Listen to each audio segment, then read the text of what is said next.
The silent invasion. In the vast expanse of space, silence reigned supreme. Yet, in that cosmic quiet, humanity was about to face its greatest challenge.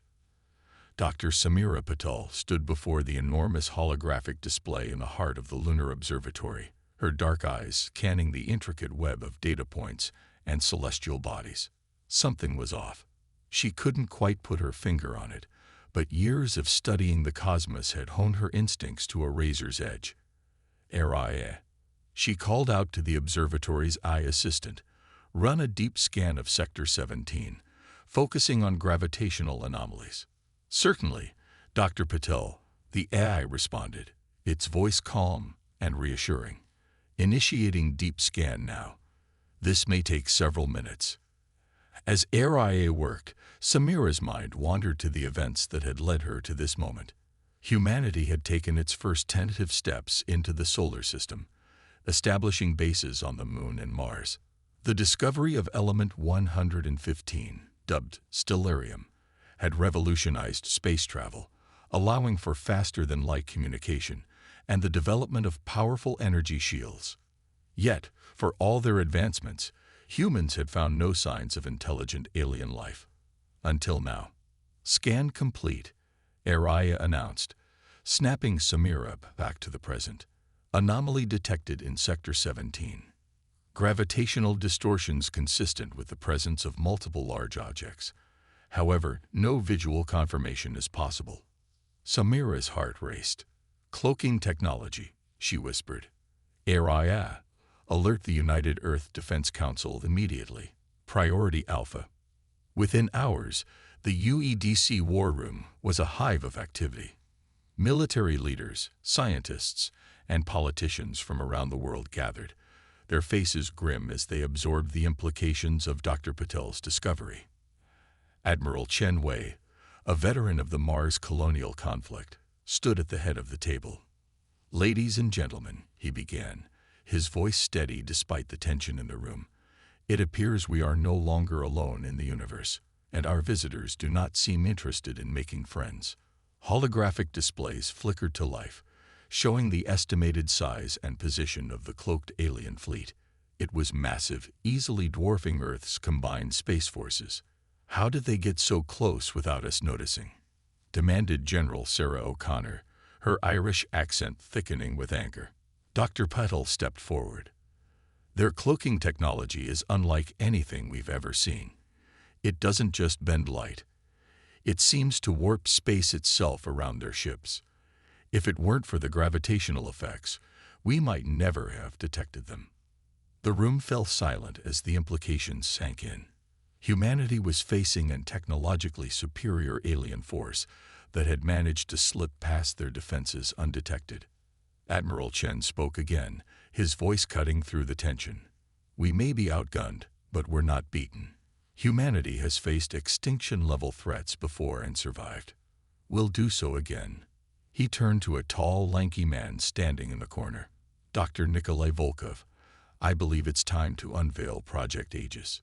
Volkov stepped forward, his eyes gleaming with a mix of excitement and apprehension. "Project Aegis is a planetary defense system unlike anything ever conceived. It utilizes our stellarium technology in ways we're only beginning to understand." As Volkov explained the intricacies of the system, involving a network of satellites capable of generating a massive energy shield around the entire planet, the mood in the room began to shift from despair to cautious hope. "There's just one problem," Volkov concluded. "We haven't tested it at full power. The energy requirements are enormous, and there's a risk of destabilizing Earth's magnetic field if something goes wrong." Admiral Chen's expression hardened. "The alternative is alien invasion and possible extinction. Doctor, I think we can all agree the risk is worth it." As the UEDC mobilized Earth's defenses, life for most of the planet's inhabitants continued as normal. The decision had been made to keep the alien presence secret to prevent panic. But in labs and military bases around the world, men and women worked tirelessly to prepare for the coming storm.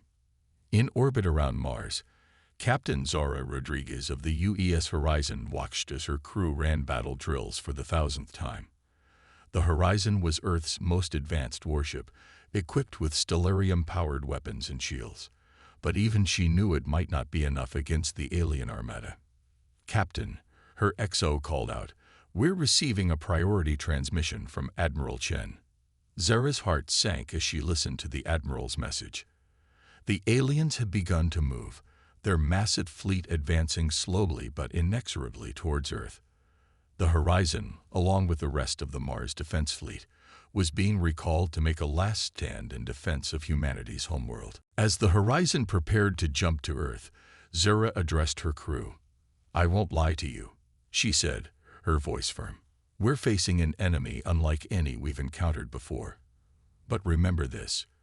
We are the guardians of Earth, the shield that protects billions of lives. Whatever happens, we will not go quietly into the night. We will rage against the dying of the light. For Earth." The crew's response was thunderous, a defiant roar that seemed to shake the very stars. Back on Earth, in a secret facility deep beneath the Rocky Mountains, Dr. Patel worked feverishly alongside Dr. Volkov to bring Project Aegis online. The fate of humanity rested on their shoulders, and the weight of that responsibility was crushing. "Samira," Nikolai said softly, using her first name for the first time since they'd met, "if this doesn't work." She cut him off with a fierce look. "It will work. It has to." As they made the final adjustments to the Aegis system, alarms blared throughout the facility. On screens around the world, the same message flashed. "ALERT. Multiple unidentified objects DTKT entering lunar orbit. Estimated time to Earth arrival. 2 hours." The invasion had begun. In the cold, dark expanse of space beyond the moon, the alien fleet decloaked. Thousands of ships, each a masterpiece of bioengineering, pulsed with an eerie organic light. At the center of the formation, a massive vessel that dwarfed even the largest human cities hung ominously. Aboard this colossal ship, the being known as the Overseer observed the blue planet before it. Millennia of evolution had shaped the Overseer's species into the perfect conquerors, their bodies and minds melded seamlessly with their living ships. Pitiful, the Overseer's thoughts reverberated through the ship's neural network. To think the progenitors wasted their gifts on such a primitive species. The Overseer's second-in-command, the Executor, approached. Its thoughts merged with the Overseer's, sharing the results of their long-range scans. The humans have rudimentary defenses and a handful of ships that barely qualify as a fleet. They pose no threat to our harvest. The Overseer's many eyes blinked in acknowledgement.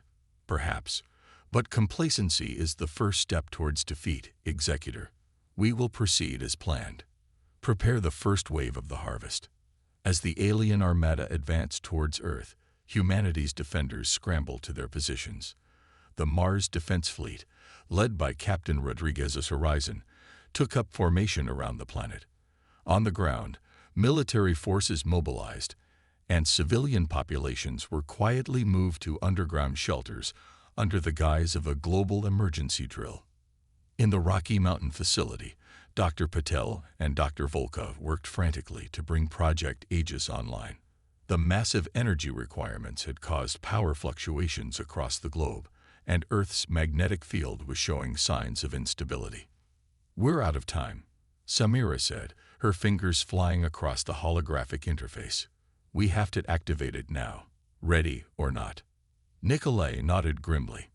"May God have mercy on us all," he muttered as he initiated the startup sequence. Around the world, hidden stellarium reactors roared to life. In orbit, seemingly innocuous satellites began to pulse with energy. A shimmering curtain of light began to envelop the Earth, growing stronger with each passing second. The alien fleet, now within striking distance of Earth, paused. The Overseer, sensing the sudden surge of energy, felt something it hadn't experienced in eons: uncertainty. "What is this?" it demanded, its thoughts tinged with confusion and a hint of fear. Before the executor could respond, the shield snapped into place. A brilliant blue-white barrier now separated Earth from the alien armada. The overseer watched in disbelief as the first wave of its bioships slammed into the energy field, disintegrating on impact. On Earth, in military command centers and scientific labs, a cheer went up. Project Aegis had worked.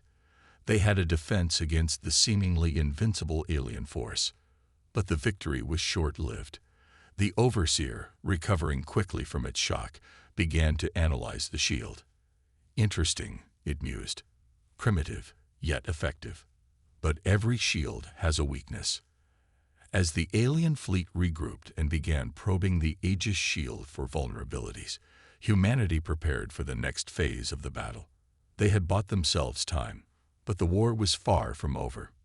In the depths of space, unnoticed by either side, a small, sleek ship watched the unfolding drama. Its occupant, neither human nor part of the invading force, observed with great interest. So, it thought, the game begins anew. Let us see if these humans are truly worthy of the progenitor's legacy. The silent watchers settled in to observe, knowing that the fate of not just Earth, but the entire galaxy, might hinge on the outcome of this conflict. As the first part of our story concludes, Earth stands protected, but for how long? The alien threat looms large, probing for weaknesses, while humanity races to find a way to not just defend, but to fight back. The stage is set for an epic struggle that will determine the future of our species and our place in the cosmos. Operation Thunderbolt. The shimmering blue dome of the Aegis shield had become a familiar sight in Earth's skies, a constant reminder of the alien threat that loomed just beyond its protective embrace. 2 weeks had passed since the initial encounter, and the world held its breath, waiting for the other shoe to drop. In the war room of the United Earth Defense Council, Admiral Chen Wei studied the holographic display of the alien fleet. The massive armada had spread out, encircling the Earth like a noose. Occasional probes tested the shield's strength, but so far, Aegis had held firm. "They're patient," General O'Connor remarked, her voice tinged with grudging respect, "waiting for us to make a mistake or for the shield to fail." Admiral Chen nodded grimly. "And we can't stay on the defensive forever." "Dr. Volkov, what's the status of Project Aegis?" Dr. Nikolai Volkov stepped forward, dark circles under his eyes betraying his exhaustion. "The good news is that the shield is stable. The bad news is that maintaining it is draining our stellurium reserves faster than we anticipated. At the current rate, we have maybe a month before we're forced to lower the shield." A heavy silence fell over the room. A month. They had a month to find a way to defeat an enemy that outgunned and outnumbered them. "What about offensive capabilities?" Captain Rodriguez asked, her hologram flickering slightly from her position aboard the horizon. "We can't just sit here and wait for them to break through." Dr. Samira Patel, who had been quietly observing until now, cleared her throat. "I think I might have a solution. But it's risky, and it will require us to lower the shield." All eyes turned to her as she explained her plan. Project Thunderbolt, she called it. A daring offensive that would turn the Aegis shield into a weapon. As the details of the plan were laid out, a mix of hope and trepidation filled the room. It was audacious, perhaps even reckless, but it was also their best chance at taking the fight to the enemy. Admiral Chen made his decision. "We have no choice. We'll need time to prepare. Dr. Patel, Dr. Volkov, you have 1 week to get Thunderbolt ready. Captain Rodriguez, assemble every ship we can spare. We're going to need them all." As the meeting adjourned, Samira felt the weight of responsibility settle heavily on her shoulders. She caught Nikolai's eye, and a silent understanding passed between them. They had one chance to get this right. In orbit, aboard the horizon, Captain Zara Rodriguez briefed her crew on the upcoming operation. "I won't sugarcoat," she said, her voice carrying through the ship's intercom. "This mission is high risk, but if we succeed, we'll be striking the first real blow against the alien invaders. Remember your training, trust in each other, and no matter what happens, fight with everything you've got. For Earth. The crew's response was a thunderous cheer that seemed to shake the very hull of the ship. Meanwhile, in the depths of the alien mothership, the overseer contemplated the stubborn resistance of the humans. Its many eyes blinked in sequence, a sign of deep thought among its kind. They are more resourceful than we anticipated, it communicated to the executor. This shield, it defies our initial analysis. Perhaps we have underestimated these creatures. The executor's thoughts carried a tinge of concern. Shall we summon reinforcements from the home cluster? The overseer's body pulsed with colors, indicating negation. No, we will solve this puzzle ourselves. Increase the intensity of our probes. Find a weakness in their defenses. Every shield has a breaking point. As the alien fleet intensified its attacks on the Aegis shield, the people of Earth worked tirelessly to prepare for Operation Thunderbolt. In laboratories and factories around the world, scientists and engineers modified existing technologies and created new ones. Every scrap of stellarium was carefully rationed and repurposed. Dr. Patel and Dr. Volkov barely left their laboratory, subsisting on coffee and determination as they fine-tuned the Thunderbolt protocols. The plan was as brilliant as it was dangerous. They would use the Aegis satellites to create a massive electromagnetic pulse, supercharged by stellarium energy. In theory, it would disable the alien ship systems, giving the Earth fleet a chance to strike. The risk was enormous. Generating a pulse of that magnitude would not only drop the shield, but also potentially knock out Earth's own electronic systems. They would be exposed and vulnerable if the plan failed. As the day of the operation drew near, a tense anticipation gripped the planet. In cities around the world, people gathered in squares and parks, looking up at the shield that had protected them and wondering what lay ahead. In a small apartment in New Delhi, a young boy named Arjun pressed his hand against the window, feeling the faint hum of the Aegis shield. "Mom," he asked, "are we going to be okay?" His mother, a technician working on the Thunderbolt project, hugged him tightly. "We have to believe we will be, Beta. The best minds in the world are working to keep us safe." Similar scenes played out across the globe as humanity steeled itself for the battle to come. The day of Operation Thunderbolt dawned clear and bright. In the war room, Admiral Chen gave the final briefing to military leaders and key personnel around the world. "Today, we take the fight to the enemy," he said, his voice steady and resolute. "We've been on the defensive long enough. It's time to show these invaders that humanity will not go quietly into the night. We will not vanish without a fight. We're going to live on. We're going to survive." As he spoke, the Earth fleet took up its positions.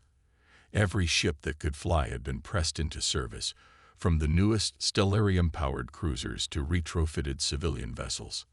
At the heart of the formation, the Horizon stood ready, its weapons primed and its crew prepared for whatever lay ahead.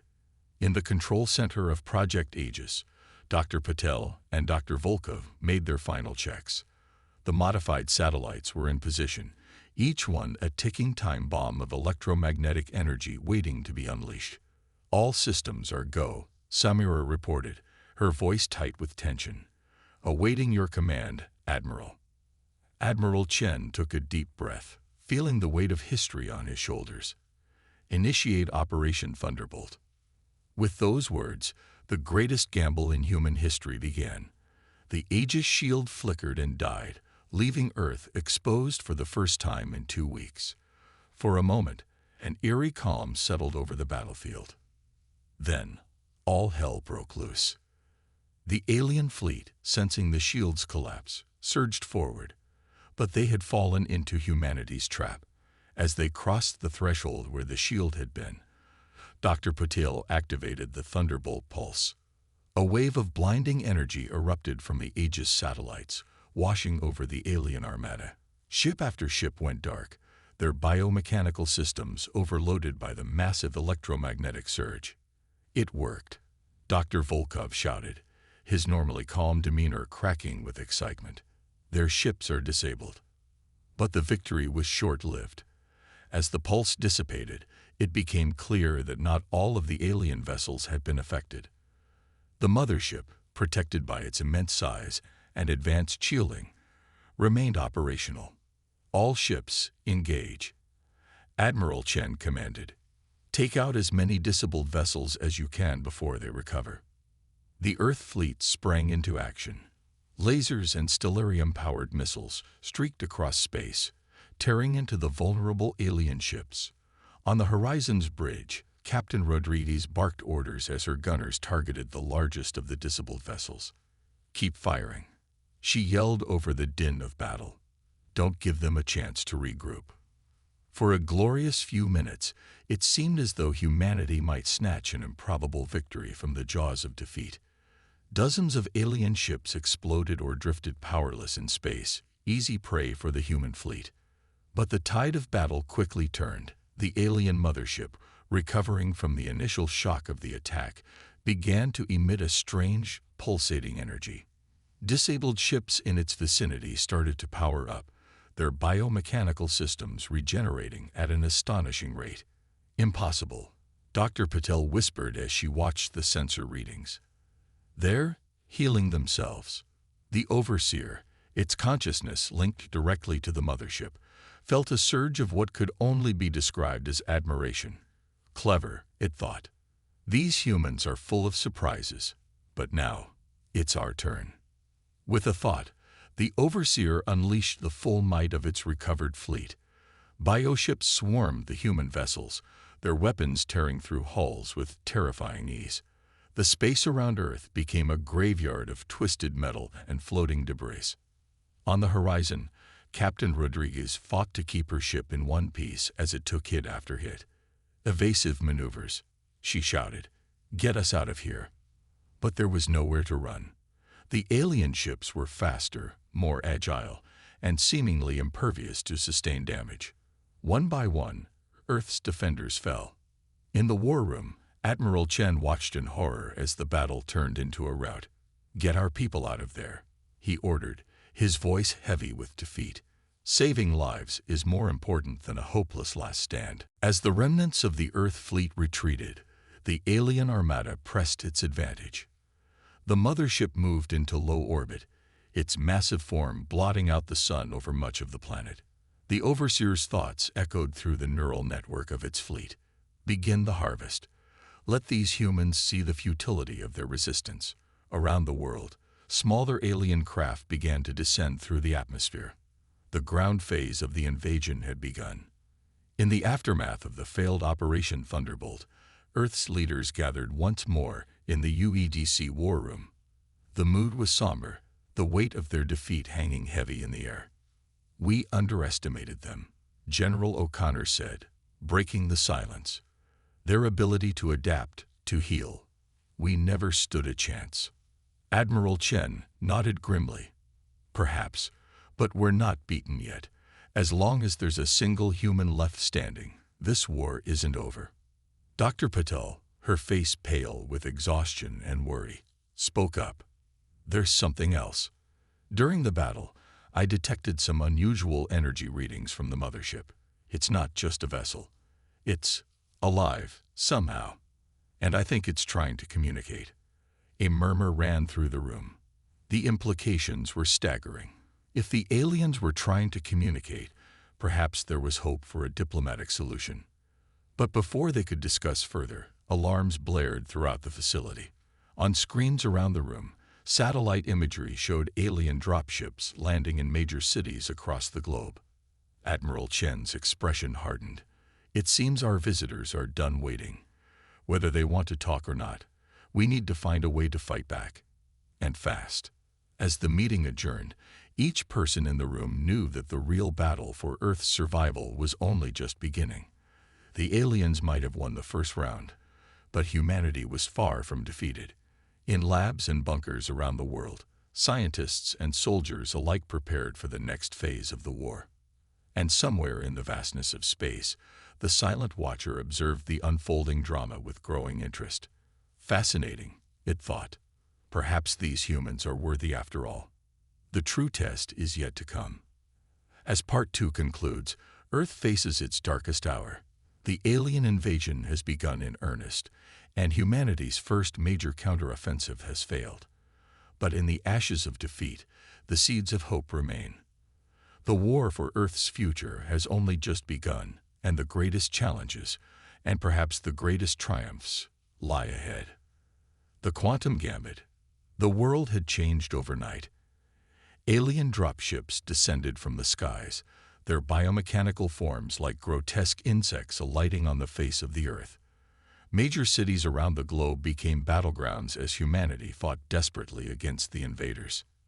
In the ruins of what was once downtown Los Angeles, Private First Class Maya Chen crouched behind the twisted wreckage of a car, her pulse rifle clutched tightly to her chest. The air was thick with dust and the acrid smell of burning synthetics. In the distance, she could hear the ominous hum of alien craft and the sporadic chatter of human weapons fire. Rodriguez Citrip, she whispered into her comm unit. "Not good, Chen," came the reply from her squad leader. "Those walking tanks they dropped are tearing through our barricades like they're made of paper. We need to fall back to the secondary line." Maya gritted her teeth. They'd been falling back for days now, losing ground inch by bloody inch. But what choice did they have? The aliens' technology was beyond anything they'd ever faced. As she prepared to make a run for it, a shadow fell over her position. Maya looked up and felt her blood run cold. Towering above her was one of the alien foot soldiers, its body a nightmarish fusion of organic and mechanical parts. Multiple eyes swiveled to focus on her, and she knew in that moment that her time had run out. But before the alien could strike, a blinding flash of light erupted between them. Maya shielded her eyes, and when she looked again, the alien lay in pieces on the ground. Standing over it was a figure in gleaming armor, holding what looked like a sword made of pure energy. "On your feet, soldier," a woman's voice came from the armor. "This fight's not over yet." Maya scrambled to her feet, staring in awe at her rescuer. "Who? What are you?" The armored figure turned to her, the faceplate sliding back to reveal a middle-aged woman with steel-gray hair and eyes that burned with determination. "Colonel Akira Tanaka, Special Projects Division. And this," she said, gesturing to her armor and weapon, "is humanity's newest hope." Across the globe, similar scenes were playing out. Small teams of soldiers in advanced armor appeared seemingly out of nowhere, turning the tide of battles that had seemed lost. Their weapons and technology were unlike anything seen before, capable of going toe-to-toe with the alien invaders. In the UEDC war room, now relocated to a hardened bunker deep beneath the Rocky Mountains, Admiral Chen watched the reports flood in with a mixture of hope and confusion. "Where did these forces come from?" he demanded. "And why are we only deploying them now?" Dr. Samira Patel stepped forward, her face a mask of exhaustion, but her eyes bright with excitement. "They're from Project Prometheus, Admiral, a top-secret initiative that's been in development for years, accelerated when we first detected the alien fleet." She brought up a holographic display showing schematics of the armor and weapons. "It's based on a breakthrough in quantum mechanics. We've managed to create localized fields where the laws of physics bend. It allows for seemingly impossible feats, energy weapons, enhanced strength and speed, even limited teleportation." General O'Connor whistled low. "It's a game changer. But will it be enough?" Before anyone could answer, a new alert flashed across the main screen. Dr. Nikolai Volkov, who had been monitoring global communications, paled visibly. "Admiral," he said, his voice shaking slightly, "we're picking up a transmission. It's from the alien mothership. They want to talk." A hush fell over the room. After weeks of relentless assault, the aliens were reaching out. But why? Admiral Chen's eyes narrowed. "Put it through." The main screen flickered, and an image appeared that made everyone in the room recoil instinctively. The Overseer's form was a writhing mass of tentacles and cybernetic implants, its multiple eyes swiveling independently to take in the humans before it. When it spoke, the voice seemed to bypass their ears and resonate directly in their minds. Humans, it said, the word dripping with disdain. Your resistance is admirable but futile. We offer you a choice. Surrender now, and a portion of your species will be allowed to live as our servants. Continue to fight, and we will cleanse your world of all life. You have one planetary rotation to decide.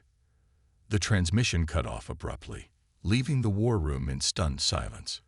General O'Connor was the first to speak. Well, that's torn it. They're not here to make friends, that's for damn sure. Admiral Chen nodded grimly. Indeed. But this transmission gives us an opportunity. Dr. Patel, Dr. Volkov, is there any way we can use this to our advantage? Samira and Nikolai exchanged a look, years of collaborative work allowing them to communicate volumes in a single glance. Maybe, Samira said slowly.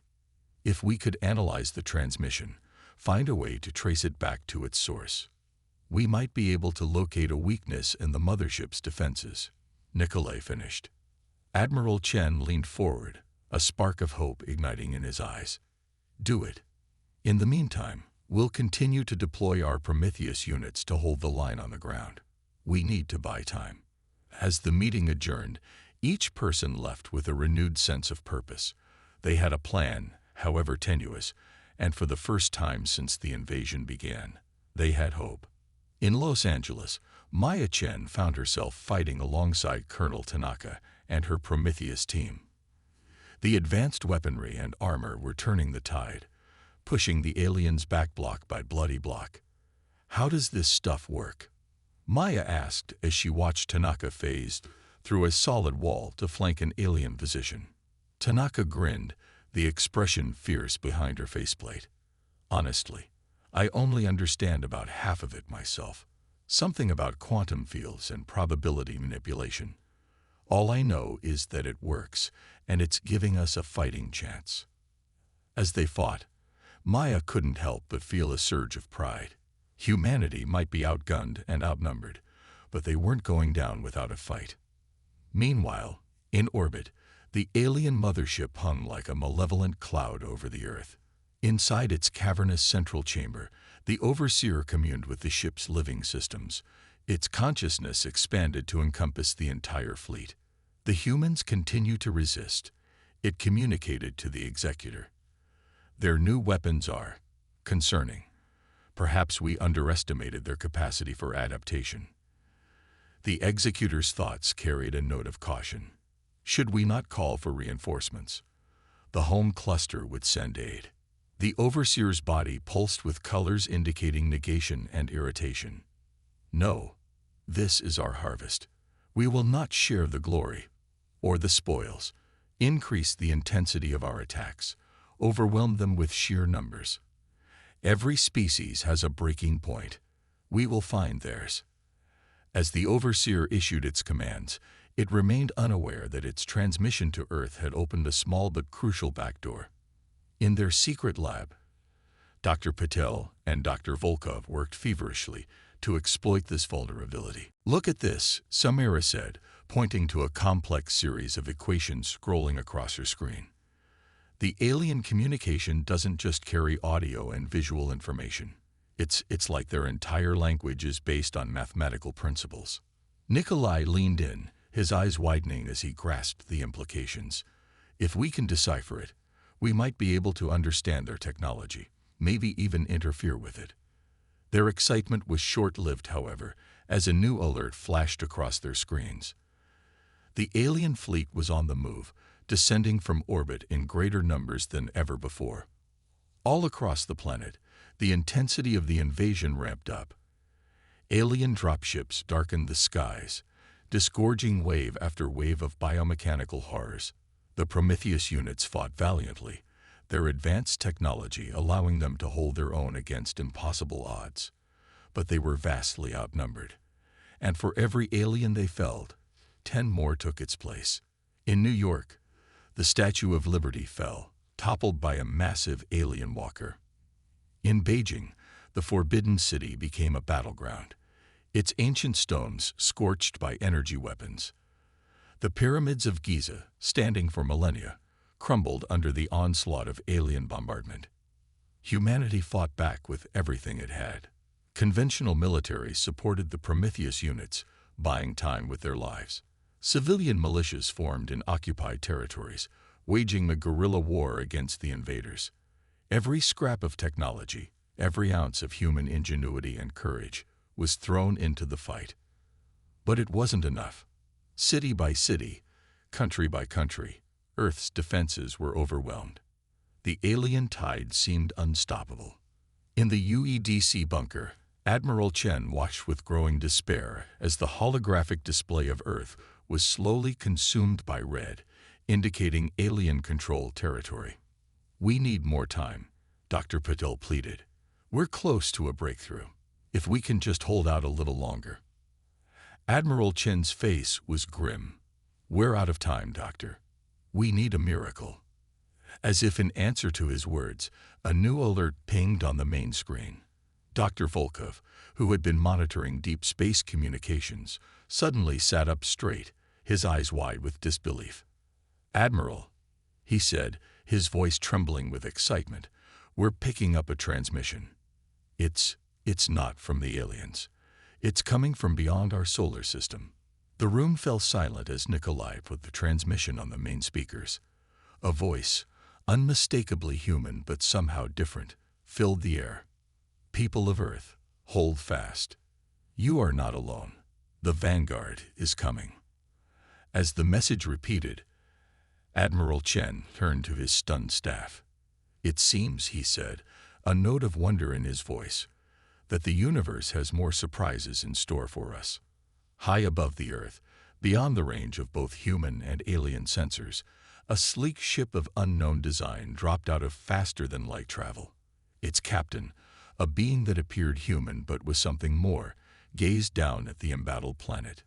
"So," Captain Aria Revan mused, her voice carrying the weight of centuries, "the children of Earth faced their trial by fire. Let's see if they're ready to join the galactic community." With a thought, she sent a command through the ship's neural interface. Across the vast distances of space, more ships began to appear, the long-hidden fleet of the Vanguard, protectors of fledgling species and guardians of the progenitor's legacy. "All ships, prepare for combat," Aria commanded. "It's time to remind the harvesters why they fear the name of humanity." As the Vanguard fleet moved into position, unseen by both the embattled humans and the overconfident aliens, the next phase of the war for Earth was about to begin. Humanity had endured, against all odds, and now they would learn that they were part of a much larger, more complex universe than they had ever imagined. The battle for Earth was more than just a fight for one planet. It was a pivotal moment in galactic history, the awakening of a species with the potential to change the very fabric of the cosmos. And as the Vanguard prepared to reveal themselves, the true nature of humanity's role in the universe was about to be unveiled. As Part 3 concludes, Earth stands on the brink of defeat, its cities in ruins, its people fighting a desperate last stand against an overwhelming alien force. But in its darkest hour, a glimmer of hope appears from the stars. The arrival of the mysterious Vanguard promises to change the course of the war and reveal secrets about humanity's place in the universe that will shake the foundations of everything they thought they knew. The stage is set for a climactic battle that will determine not just the fate of Earth, but potentially the future of the entire galaxy. Echoes of deception. The arrival of the Vanguard fleet changed everything. As their ships decloaked in Earth's orbit, both humans and aliens alike watched in awe and confusion. The Vanguard vessels were unlike anything either side had seen before, sleek, almost organic in design, yet radiating power beyond comprehension. In the UEDC bunker, Admiral Chen and his team stared at the holographic display in disbelief. The new arrivals had positioned themselves between Earth and the alien mothership, forming a protective barrier around the planet. "Are they helping us?" General O'Connor asked, her voice barely above a whisper. Before anyone could respond, a new transmission cut through all communication channels. The voice was the same one they had heard earlier, But now it was accompanied by a visual. On screens around the world, the image of Captain Aria Revan appeared. She looked human, but there was an otherworldly quality to her. Eyes that seemed to hold the wisdom of ages, skin with a subtle shimmer that wasn't quite natural. "People of Earth," she began, her voice resonating with authority. "I am Captain Aria Revan of the Vanguard. We have watched your struggle against the Harvesters, and we have judged you worthy of intervention. Stand fast, for you are no longer alone in this fight." As billions watched in stunned silence, the Vanguard fleet engaged the alien armada. Their weapons were beyond anything Earth had ever seen. Beams of pure energy that seemed to bend space itself, missiles that phased in and out of reality to bypass shields. The alien ships, so recently invincible, were being torn apart. On the ground, the tide of battle shifted dramatically. Vanguard dropships descended into key conflict zones, disgorging troops in advanced battle suits that made even the Prometheus armor look primitive by comparison. In the ruins of Los Angeles, Maya Chen and Colonel Tanaka found themselves fighting alongside these new allies. A Vanguard soldier, his armor gleaming with an inner light, approached them. "Greetings, warriors of Earth," he said, his voice carrying a hint of an accent Maya couldn't place. "I am Zar-El. We fight together now." Tanaka, ever the pragmatist, quickly adjusted to the new reality. "Glad to have you. We're trying to push them back from the city center. Any ideas?" Zar-El nodded, a holographic display springing to life from his gauntlet. "Their command structure is hierarchical. Take out the local nexus points, and the ground forces will be in disarray." As they formulated a plan, Maya couldn't help but ask the question burning in her mind. "Why now? Why didn't you come sooner?" Zar-El's expression was unreadable behind his faceplate, but his voice carried a note of regret. "There are rules, protocols that must be followed. But know this, your people's courage in the face of overwhelming odds is what earned our intervention. You have proven yourselves worthy." Meanwhile, aboard the alien mothership, the Overseer was in a state of panic. Its many eyes darted frantically between displays showing the systematic destruction of its fleet.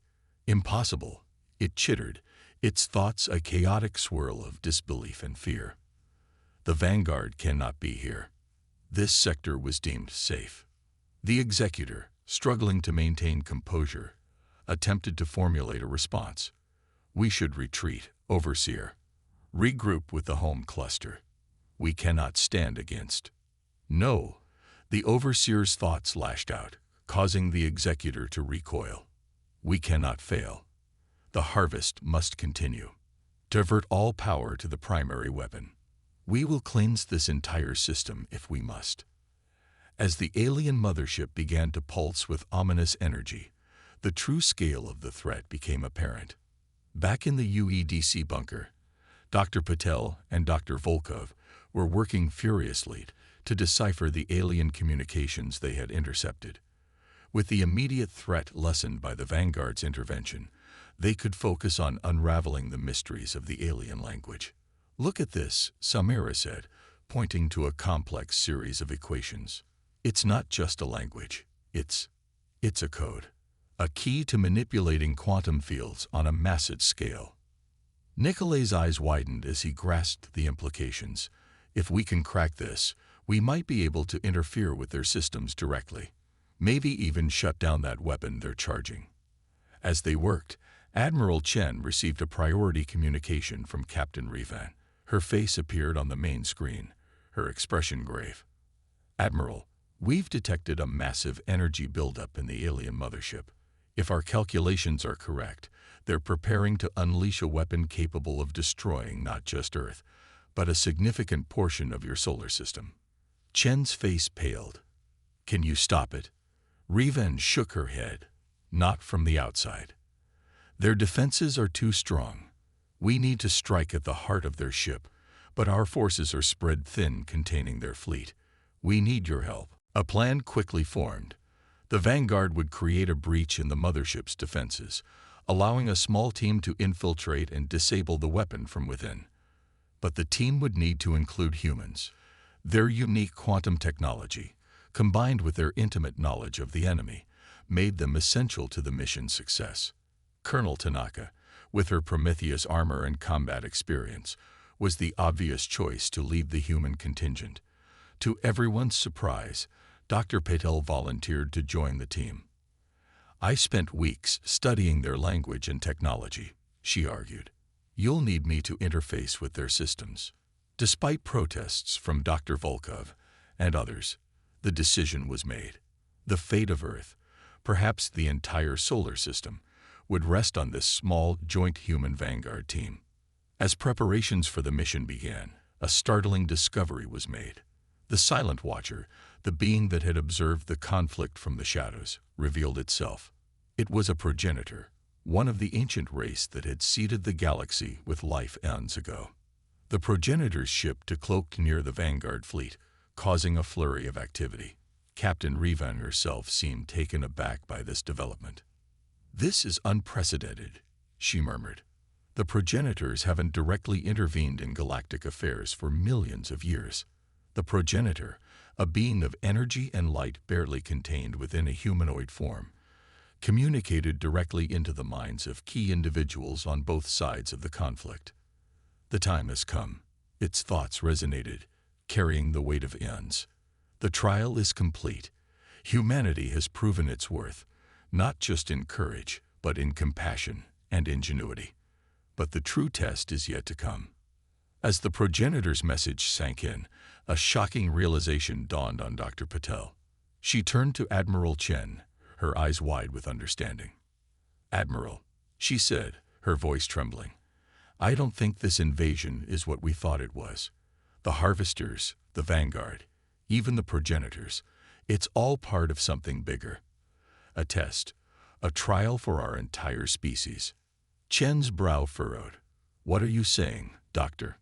"I'm saying," Samara replied, "that everything we've experienced, the invasion, our technological leaps, even the arrival of the vanguard, it might all be an elaborate simulation, a constructed reality to test humanity's response to a cosmic threat." The implications were staggering. If true, it meant that the fate of humanity rested not just on their ability to fight off an invasion, but on their choices, their morality, their very nature as a species.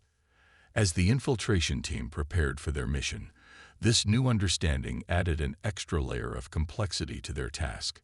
It wasn't just about stopping a weapon.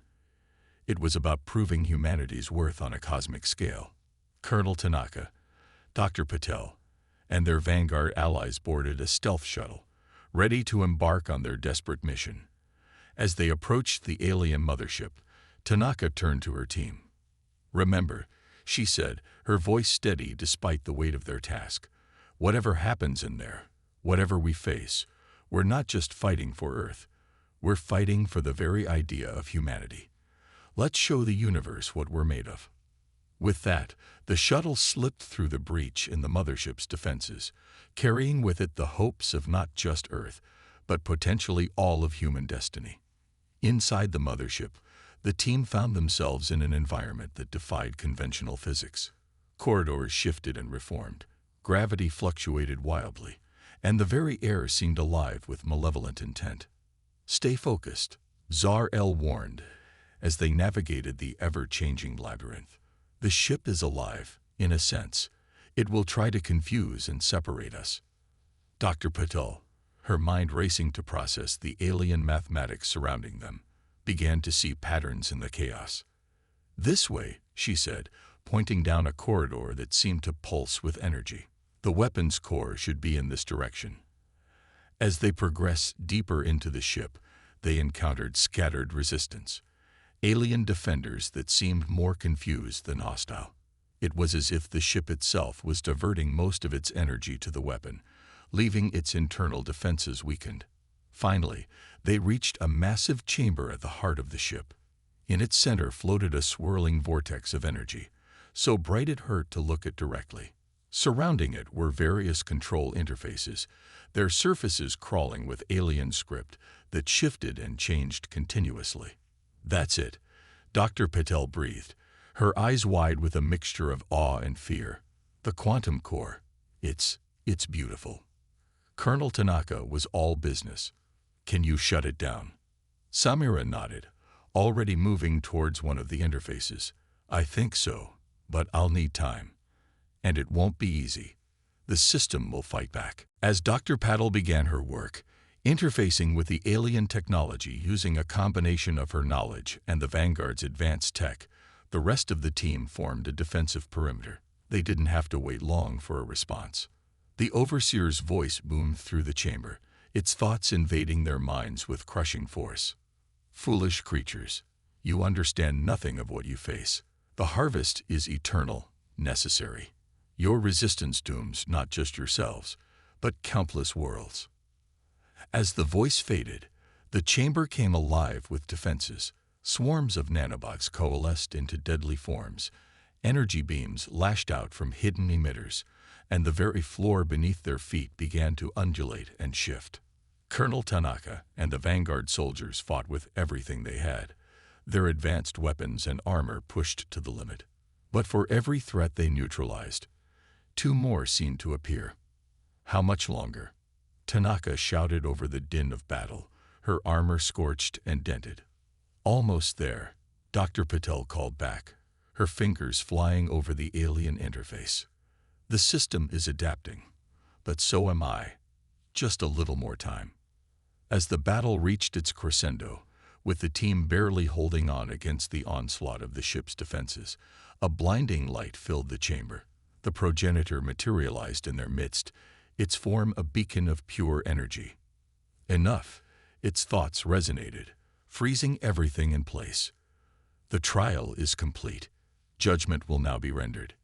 In that moment of suspended animation, as humans, Vanguard, and the alien ship itself hung in the balance, the true nature of their cosmic test was about to be revealed.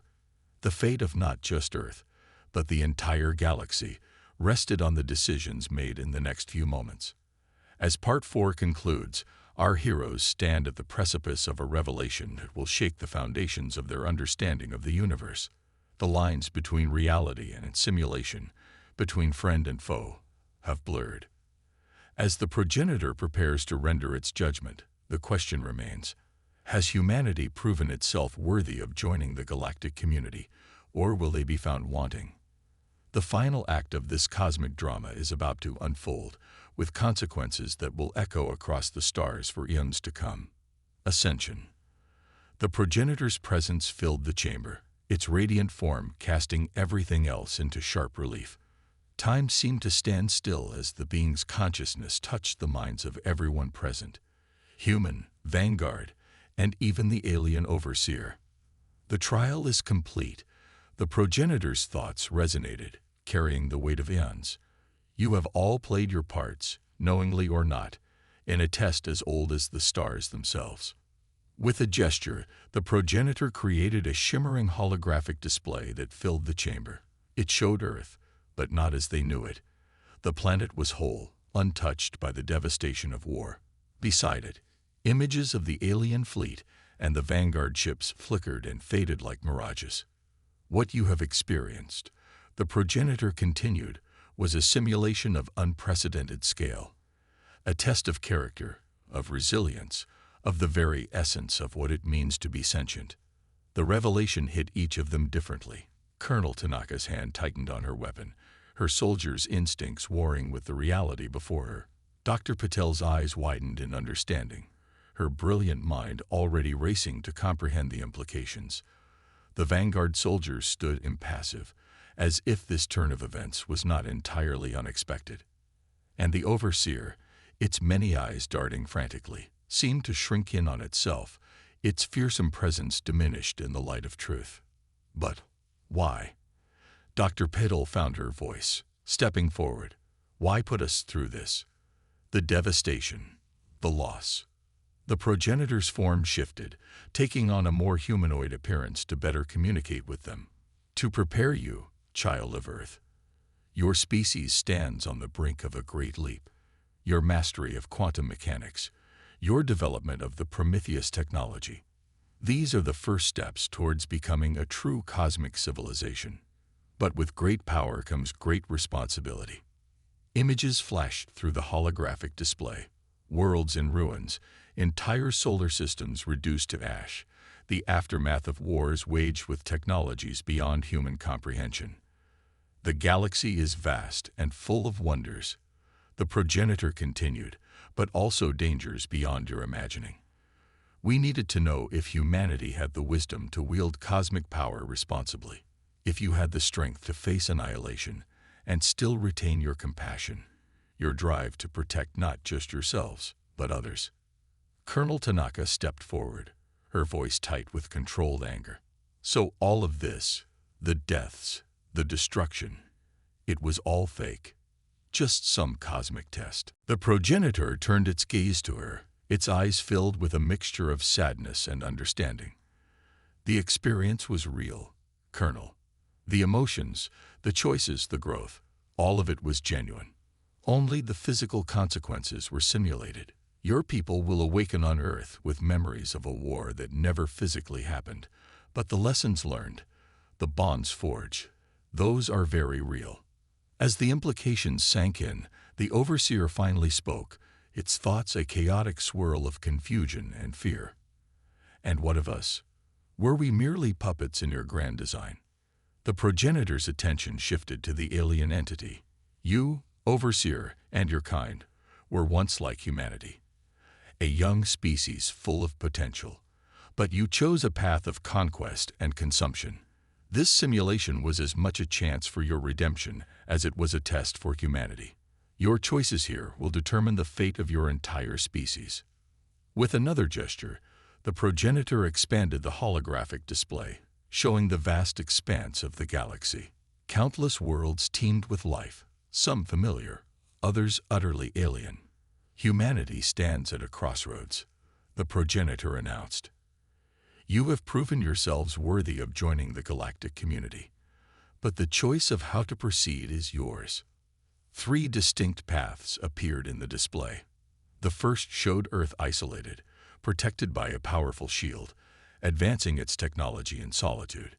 You may choose isolation, the progenitor explained, to develop at your own pace, safe from external threats, but also cut off from the wonders and knowledge of the cosmos. The second path displayed humans spreading across the stars, ships bearing the United Earth insignia making contact with alien civilizations.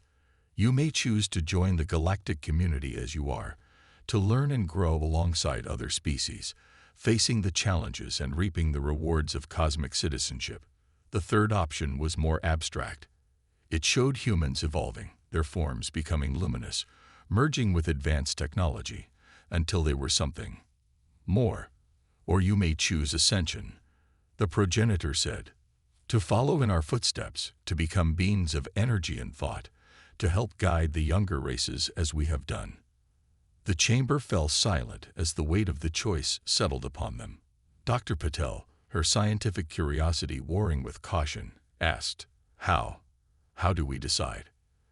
This isn't a choice that can be made by just us. The progenitor nodded in acknowledgement. You are wise to recognize this.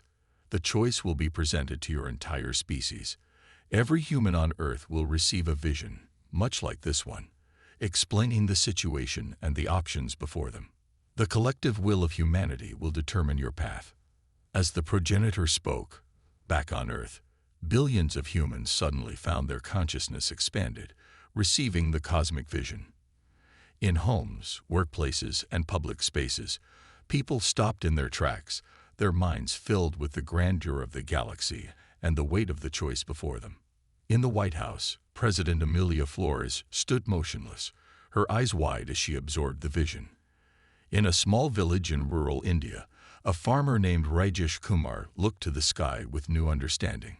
In a research station in Antarctica, Dr. Yuki Tanaka felt her lifelong questions about the universe suddenly answered, only to be replaced by even greater ones. The vision lasted only moments, but its impact would forever change the course of human history. Back in the simulated mothership, Colonel Tanaka found her voice. And the Vanguard. What's their role in all this? Captain Aria Revan stepped forward, her form shimmering as the simulation began to fade around them. We are the guardians, the shepherds of young races. Some of us were once like you, uplifted by the progenitors.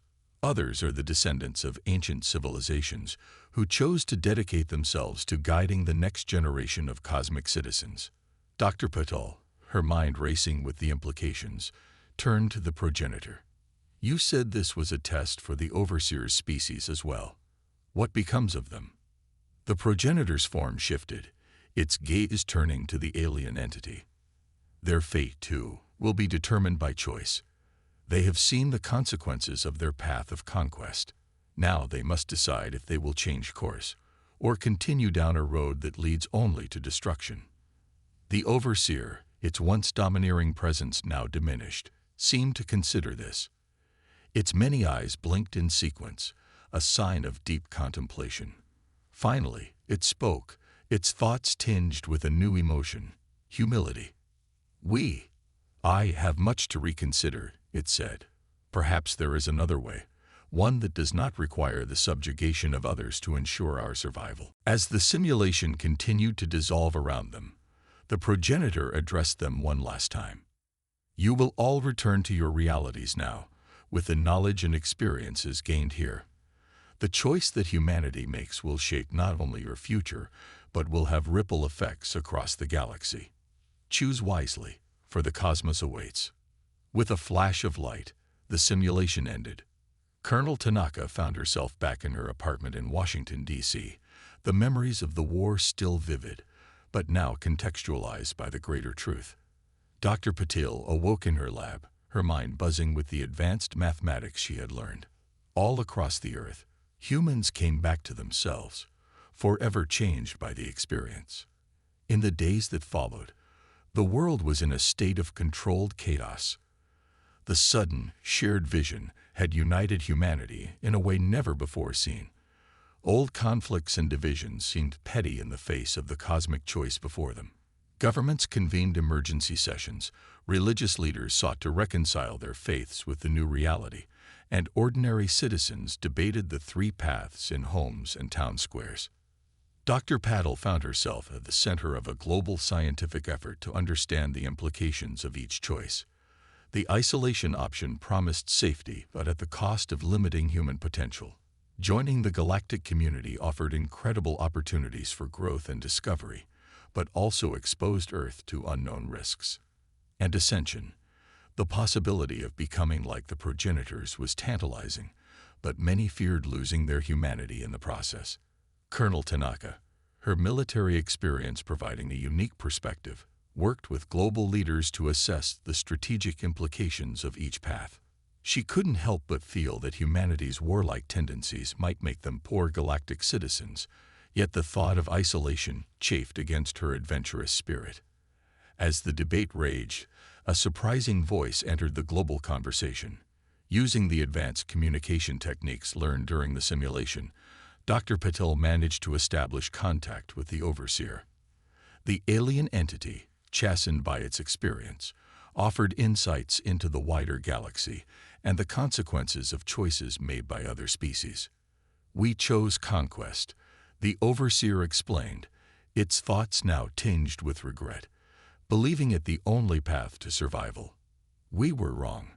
Do not make our mistake. There is strength in diversity, in cooperation. This testimony, coming from a being that had been perceived as an implacable enemy, swayed many minds. Finally, after weeks of global discussion and debate, it was time to decide. In a process overseen by the Vanguard, every human on Earth was given the opportunity to vote on humanity's cosmic future. The results, when they came, were clear. Humanity had chosen to join the galactic community.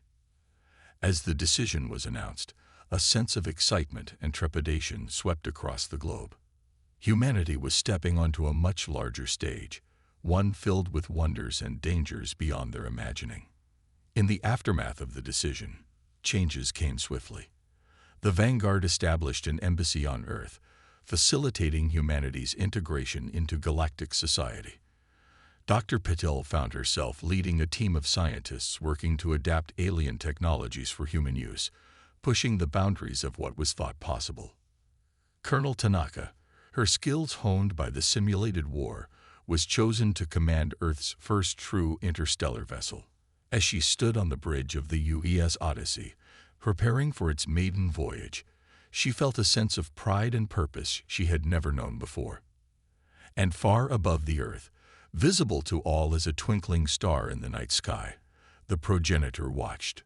Humanity had taken its first steps into a larger universe. They would face challenges, make mistakes, and achieve greatness beyond their wildest dreams. The cosmic dance continued, with a new partner ready to take the floor. As the Odyssey prepared to make its first faster-than-light jump, Colonel Tanaka gave the order that would echo through human history: "Take us to the stars." With a flash of light, the ship disappeared into the cosmic ocean, carrying with it the hopes and dreams of an entire species. Humanity's greatest adventure had begun. As our story concludes, we leave Earth on the brink of a new era. The challenges faced in the simulation have prepared humanity for the real tests that lie ahead in the vast, unknown reaches of the galaxy. The bonds forged, the lessons learned, and the growth achieved will serve as the foundation for humanity's cosmic future. As they take their place among the stars, the human spirit of curiosity, resilience, and compassion will be their guide in the grand cosmic dance of civilizations.